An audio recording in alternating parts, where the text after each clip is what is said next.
অর্ণব নামের এক ২৫ বছরের ছেলে ছিল। সে পশ্চিমবঙ্গের এক ছোট শহরে থাকত।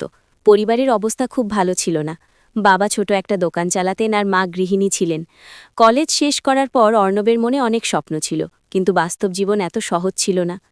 চাকরির জন্য সে অনেক জায়গায় আবেদন করেছিল, কিন্তু বারবার ব্যর্থ হচ্ছিল। কখনো ইন্টারভিউতে বাদ পড়ত, কখনো আবার চাকরিই পেত না।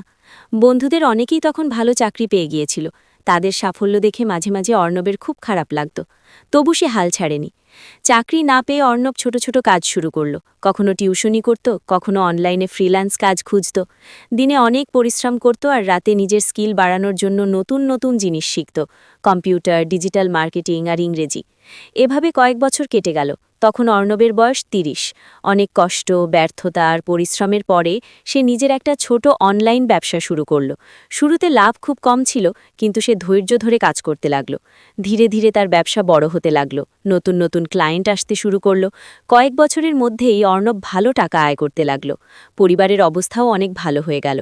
আজ অর্ণব যখন পিছনে ফিরে তাকায়, তখন সে বুঝতে পারে ২৫ থেকে ৩৪ বছরের সময়টা ছিল তার জীবনের সবচেয়ে কঠিন সময়, কিন্তু এই সময়ের সংগ্রামই তাকে শক্ত মানুষ বানিয়েছে।